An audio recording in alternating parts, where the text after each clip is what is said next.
There's something both mysterious and deeply revealing about the way a twin flame runner behaves when they want to return to your life. The connection between twin flames is unlike anything else. It's not driven by logic, timing, or conventional rules of relationships. It's a bond of soul recognition, born from shared energetic frequencies and divine purpose. When one runs, it's rarely out of lack of love. Rather, it's a reaction to the overwhelming intensity of that love. But when the runner starts finding their way back, the process is rarely simple. They often test you, sometimes consciously, sometimes without even realizing it. These tests aren't meant to hurt or confuse you, though they often do. They're reflections of their own inner conflict, attempts to see if the bond is still safe, real, and spiritually aligned. To understand these moments, you have to look beyond their words and actions into the energy that drives them. Each test serves a purpose. It reveals whether both souls have evolved enough to reunite in harmony or whether further healing is still needed. Before diving into the ways a twin flame runner tests you, it's important to remember that every test mirrors a deeper question within the runner's soul. Can I trust this love now? When they left, they did so because the connection brought up all their deepest fears: fear of rejection, abandonment, inadequacy, and loss of control. When they return, those fears don't simply vanish. They're still there, lingering, whispering doubts. So what the runner calls testing is often their attempt to quiet those doubts, to see if the love they once ran from still holds steady in its purity and strength. Let's explore the ways a twin flame runner tests you when they want to come back, and more importantly, what each test truly means at a soul level. Hashtag 1. The test of silence and distance. When a twin flame runner starts feeling drawn back to you, they often reappear subtly. They might reach out briefly, then retreat. They may check your social media, message you out of nowhere, and then go silent again. This pattern can be maddening, but it's not random. Silence is often their first test. It's their way of observing how you'll react to their reemergence without fully stepping in. At a soul level, they're trying to see if you've detached from the emotional dependency that might have existed before. When they ran, part of what scared them was the emotional intensity of the connection, the feeling that they were losing control or merging too much with you. So when they return, they often test whether you still radiate that same intensity or whether you've reached a place of balance. If you respond with anxiety, constant reaching out, or emotional chasing, the runner senses the same old pattern and retreats. But if you remain calm, grounded, and open without attachment, they feel something shift energetically. Your peaceful response signals safety. It shows them that your love is no longer rooted in fear or need, but in acceptance and trust. The best way to navigate this test is to anchor yourself in self-love. When they go quiet after initiating contact, don't chase. Instead, return to your own energy. Continue living, creating, and connecting with the world around you. The runner's silence is not rejection, it's observation. And when you meet that silence with inner stillness, you communicate a powerful message without saying a word. I am whole on my own, and my love doesn't depend on your presence. This subtle but profound energy shift often draws the runner closer, because your detachment gives them the emotional space they need to process their return without fear of being consumed again. Now 2, the test of emotional triggers. Once the runner feels slightly more secure, they may test your emotional stability. This happens when they bring up old wounds or act in ways that remind you of the pain from before. They might say something insensitive, disappear briefly after reconnecting, or act distant just when things seem to be flowing. These actions are not necessarily manipulative. They're unconscious attempts to gauge whether the old emotional chaos still exists between you. When they left before, the connection likely stirred intense emotions in both of you: hurt, longing, confusion, anger. The runner wants to know if those storms still have power. Deep down, they fear that if they come back fully, those emotions will rise again and destroy the fragile peace they've built within themselves. So they test your emotional responses. They might mention something that triggers your insecurities, such as another person, their career, or their independence. They might even downplay the connection to see how you'll react. If you become defensive, jealous, or reactive, they interpret that as proof that the energy hasn't shifted. But if you respond with emotional maturity, Acknowledging your feelings without letting them control you, they start to feel safer. The key here is to master emotional neutrality. This doesn't mean suppressing your feelings, but rather observing them with awareness. When they trigger you, pause and breathe. Ask yourself what emotion is rising: fear of abandonment, fear of rejection, or perhaps disappointment, and let it move through you without attaching a story to it. In doing so, you communicate something that words never could. I am emotionally secure now. I don't need you to complete me. I choose to love you freely. This level of calm confuses the runner's old expectations. They no longer find the reactive version of you they once knew. Instead, they meet someone who embodies peace, and that peace becomes magnetic. It tells them the connection has evolved. 3. The test of consistency. One of the most telling ways a twin flame runner tests you is through inconsistency. They'll appear and disappear, alternate between warmth and coldness, openness and withdrawal. At first, this feels cruel, but it's not done with malicious intent. It's a reflection of their inner struggle. They're testing whether your love remains steady even when they are not. The twin flame bond mirrors everything: love, fear, growth, and instability. When the runner returns, they're battling their own fears of rejection and unworthiness. By being inconsistent, they unconsciously create a safety net.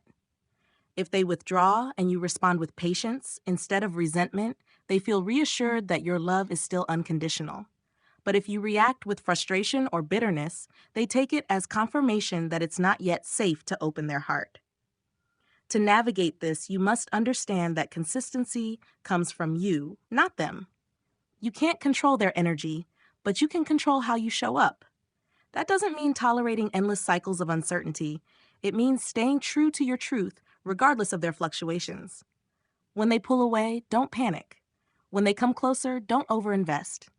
Meet each phase with grounded awareness. This balanced energy not only protects your peace, but also helps them find their own. Remember, twin flames are mirrors. Your steadiness teaches them steadiness. The deeper spiritual message behind this test is about alignment. The runner is trying to see if you've learned to love without expectation, without attaching your peace to their behavior. When you no longer seek consistency from them, but embody it within yourself, the dynamic transforms. They begin to trust the energy between you again, because your vibration no longer feeds the instability. It calms it. 4. The test of boundaries. As the runner edges closer to reuniting, they'll often test your boundaries, sometimes gently, sometimes boldly. They might ask for emotional support without offering commitment, expect your attention without reciprocation, or cross lines they know once made you uncomfortable. This isn't always conscious. They're trying to see if the connection still lacks structure, or if it's matured into something balanced. When they left, part of their fear stemmed from losing themselves in the intensity of the bond. Now, as they consider returning, they need to know that being with you won't mean surrendering their individuality again. So they test whether you'll enforce your boundaries with love and clarity. Setting boundaries in a twin flame connection isn't about punishment or control. It's about maintaining spiritual balance.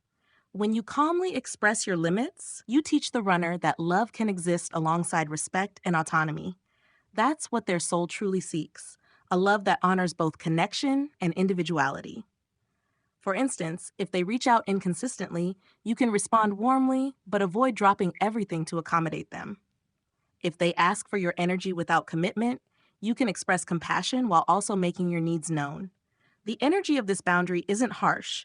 It's confident, centered, and loving. When they feel this balance, it disarms their fears. They no longer sense the emotional dependency that once scared them. Instead, they feel drawn toward your strength, your self-respect, your peaceful confidence. Boundaries show them that the connection is no longer rooted in desperation or imbalance. It's become sacred, healthy, and grounded. And when love is met with healthy structure, it grows rather than collapses. Ha-5, the test of vulnerability. After testing your patience, emotions, and boundaries, the runner begins to test your ability to hold space for their vulnerability. This is often the most delicate phase. They might open up slightly, share a fear, admit confusion, or express regret, and then quickly retreat to see how you handle their truth. Their heart still carries the memory of being exposed before, perhaps feeling judged or misunderstood. So they reveal small fragments to see if it's safe to be seen again. If you react with blame, pressure, or excessive reassurance, they may retreat once more. But if you meet their vulnerability with stillness, listening, and acceptance, they feel something shift. It tells them that you no longer carry resentment, that you've matured emotionally, and that your love has transformed into understanding. The twin flame journey is about mirroring healing. When you allow them to be imperfect, to share doubts or fears without fixing them, you help dissolve their resistance. This doesn't mean tolerating avoidance or inconsistency. It means creating an energetic space where truth can exist without judgment. In that space, they begin to remember why they loved you in the first place. Not because of the connection's intensity, but because of the safety your soul provides. Vulnerability for a runner is terrifying because it means surrendering control.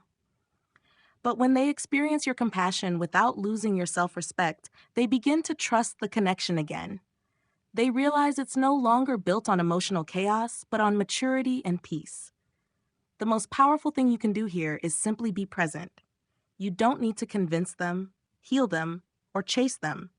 You only need to embody the love that understands without demanding, that receives without clinging, and that forgives without forgetting your worth. Number 6. The test of patience and divine timing. Perhaps the most subtle yet profound test of all is the one involving patience. When the runner begins returning, they often move slowly, taking one cautious step at a time. This can feel like limbo. You sense their love, but their actions lag behind their feelings. This is their way of testing whether you've truly surrendered to divine timing or whether you still try to control the outcome. Patience is one of the core lessons of the twin flame journey. The runner's energy naturally challenges your attachment to time and expectation. They move according to their soul's readiness, not the clock.